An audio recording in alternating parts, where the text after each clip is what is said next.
was awesome. It was just everything that we imagined. Everything went so well with our Small Business Saturday pop-up at Sweeter Hue, which doubled as Sweeter Hue grand reopening. Absolutely. So it was just amazing. It was great networking, great to see and meet the different vendors, and even the vendors that weren't in there physically, but our online vendors too. They sent in awesome and amazing products for us to fill our swag bags. I don't know, it was amazing. It was a good day. It was definitely a good day. I'm going to actually post on the Trim Chix Instagram the video of us getting ready beforehand.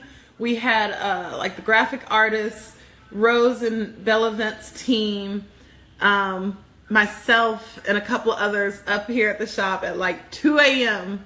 the morning before, after she had already driven, 6 hours up? So she was exhausted. She called me to get out of bed. It was crazy.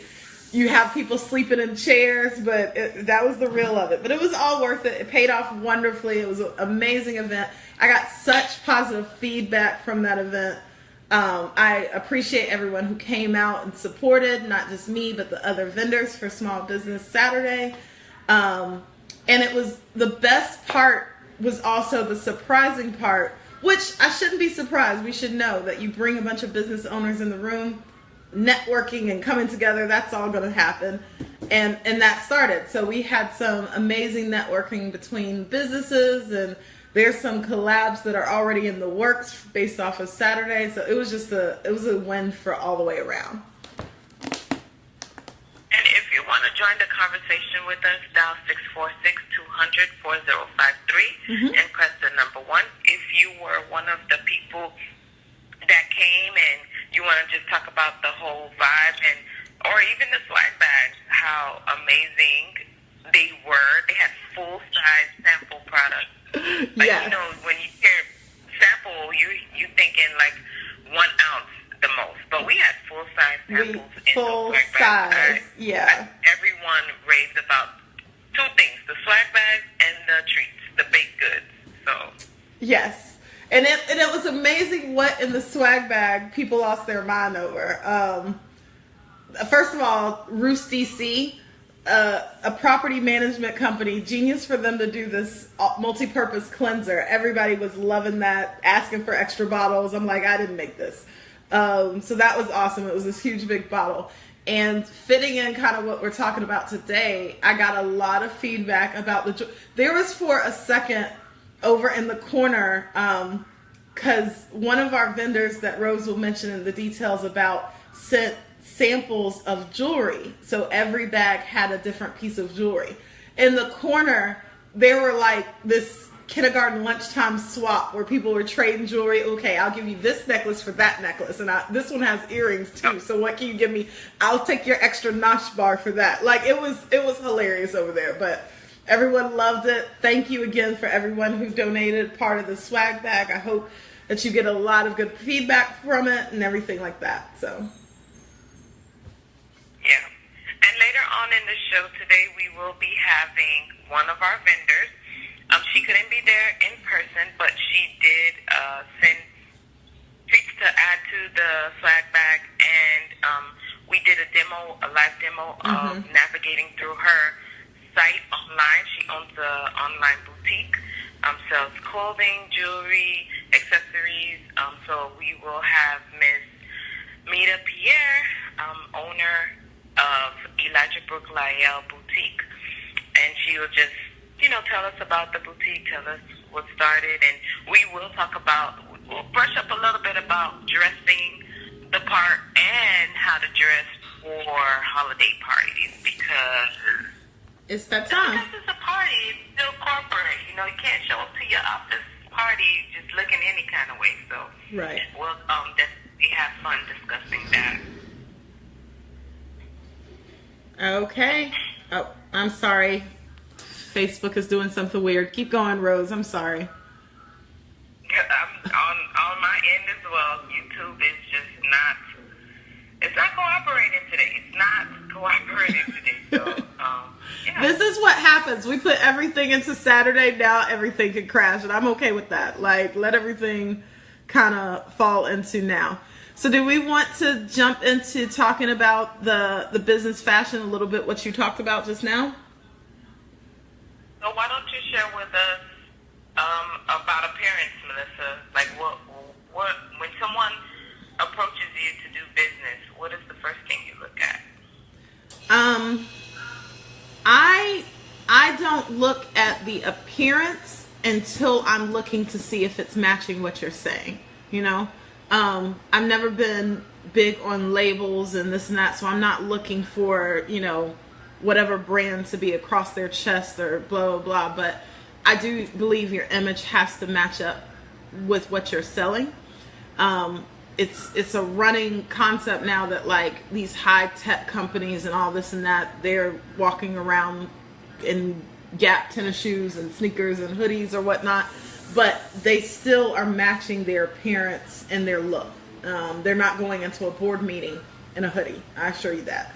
Do you think it's all about just name brand, or do you just think about it's how you put together? For example, it's not about, for me, it's not about name brand, but let's say you are going to a networking event. Mm-hmm. Would you show up in jeans and a t-shirt, or would you show up with some slacks and a collared shirt? You don't need a tie, just a collared shirt, or at least a polo. It depends on the event. So take for instance last Saturday. I love that all the vendors came with their brands on them. Like you knew who the It Works girls were because they had the t-shirt on. They were marketing their brand. They were clean cut, hair was neat, makeup done, looking like their brand. Living Well Fit Stephanie, the personal trainer who came and did a demo at the event or whatnot, noticed that she was in her brand. I wouldn't want a personal trainer showing up in jeans or slacks or even a cute dress. I want her to come looking like Miss Fitness, of what she did.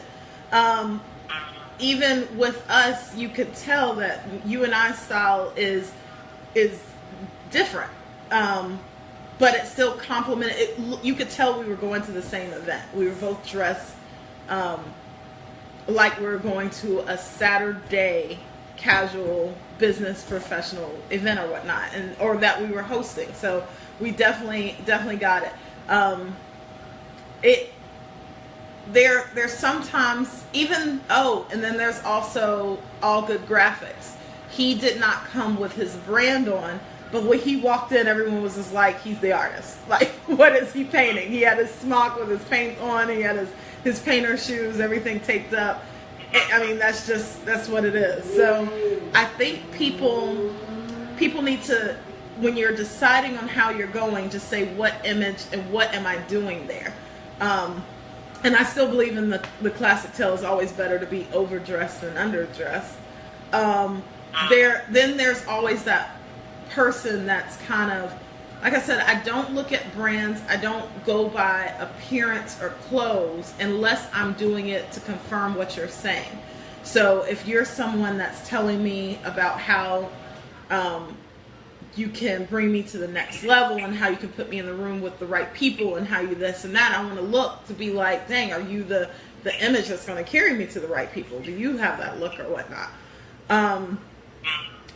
As you know, I have a marketing firm, and one of my clients was a non-dairy ice cream, and they were kind of on the national level, and I'm just going to leave it at that. Luckily now that there's multiple brands, so it's not giving it away.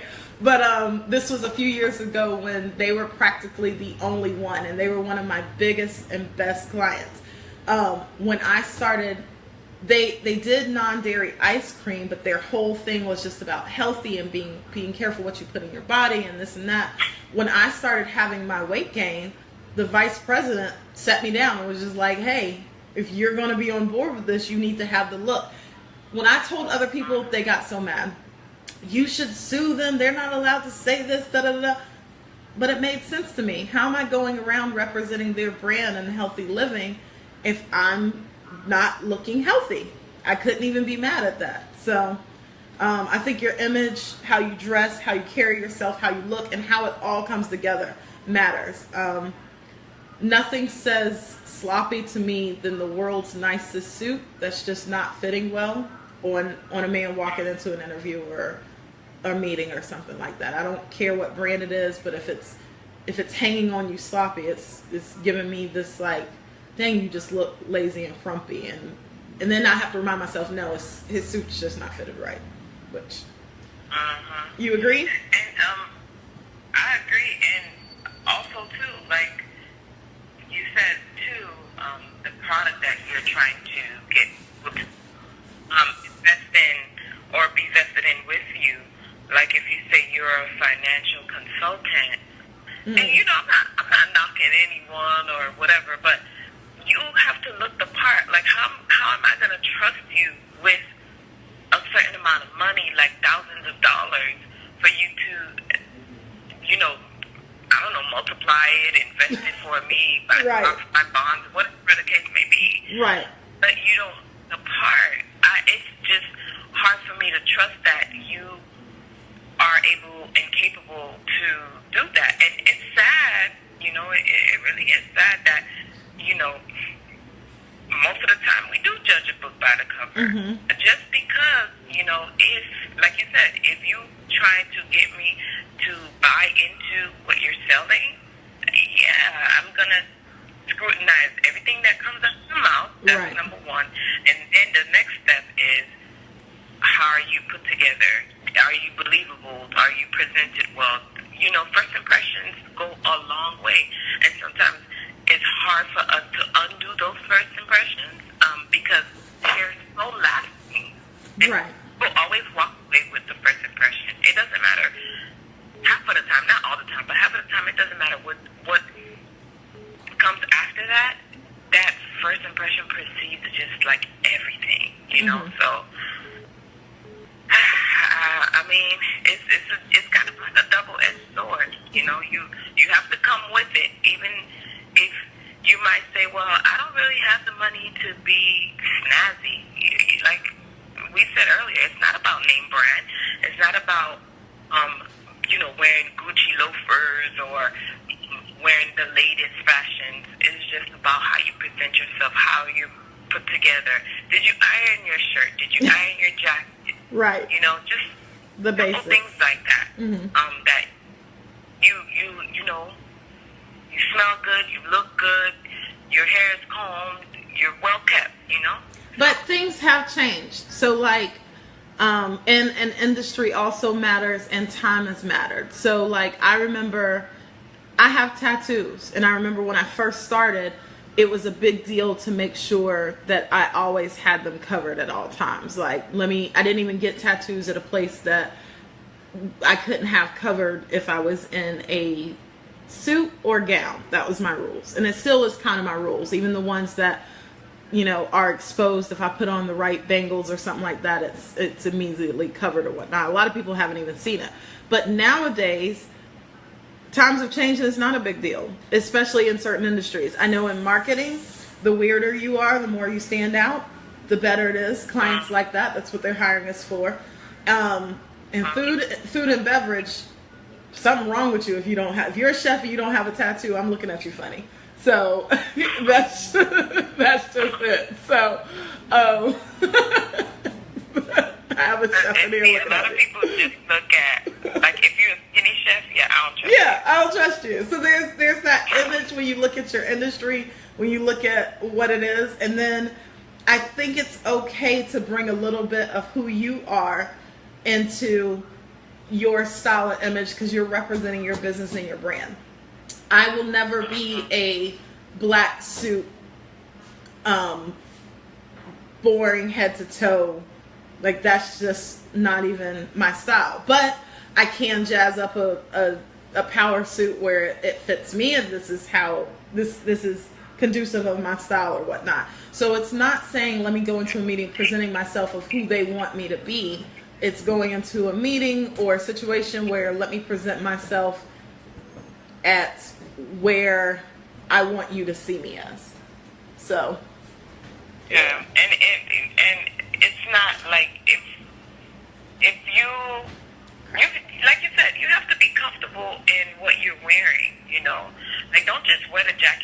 wear the jacket, because then your confidence exudes too.